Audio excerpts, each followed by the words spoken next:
It has been a disastrous past couple of weeks for OpenAI. They had one of their worst PR runs yet, culminating in mass uninstalls of ChatGPT, Sam Altman getting called out by other prominent AI leaders, and OpenAI employees resigning from the company in protest of Sam Altman's decisions. For a lot of people, the backlash that OpenAI has been receiving has not only been warranted, but happily welcomed. But what exactly did OpenAI do this time? Let's jump into it. But first, please subscribe to stay up to date on all things business, finance, and technology.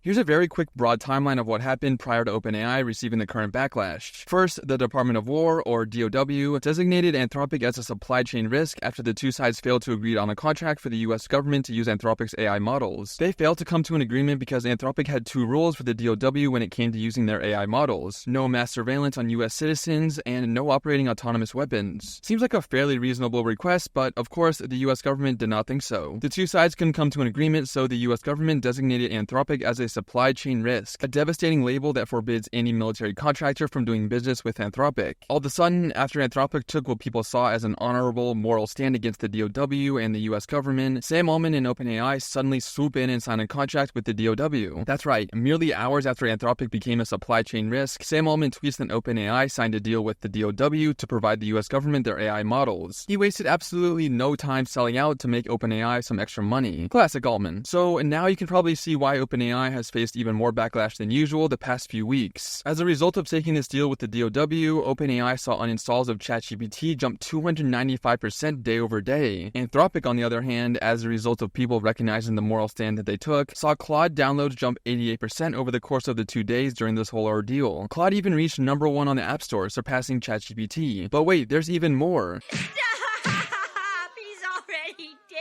ChatGPT's mobile app also saw a 77% increase in one-star reviews on the App Store. And here's the funniest part. After all this happened, an OpenAI manager tweeted, "Cancel culture found AI."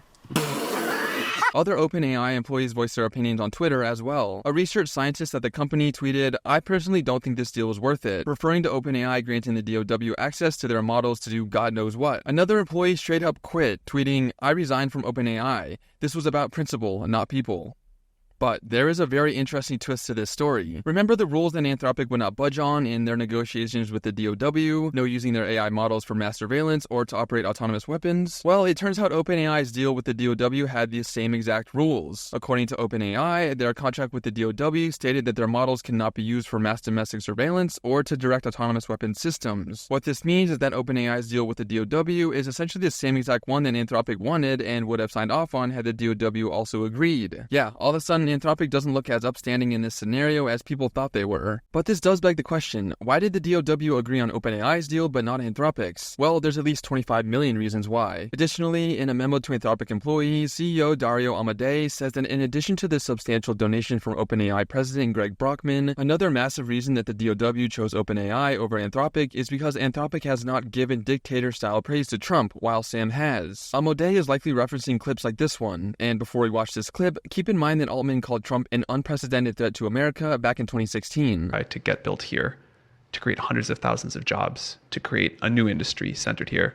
We wouldn't be able to do this without you, Mr. President, and I'm thrilled that we get to. Yeah, that's definitely worthy of a penalty flag. Amodei goes on to list a few more reasons for the DoW choosing OpenAI over Anthropic, the most significant being that OpenAI, according to Amodei, was simply producing safety theater as opposed to actually caring about putting safeguards in place so that the DoW didn't have unrestricted access to their AI models. Amodei specifically says that Anthropic actually held our red lines with integrity rather than colluding with the DoW to produce safety theater for the benefit of employees. Amodei is saying that OpenAI was producing safety theater by making it seem like OpenAI was actually worried about how the DoW would use their AI models. In reality, they don't care how they'll be used. They just want the optics to be that they do care so that OpenAI doesn't receive any more negative PR. This is a pretty significant accusation. It implies that the actual contract that OpenAI and the DoW will sign may not actually have any rules about mass surveillance or autonomous weapon usage. This theory, along with the timing of OpenAI signing their deal merely hours after Anthropic and the DoW failed to agree on a deal, has largely caused people to see OpenAI's deal as sketchy or suspicious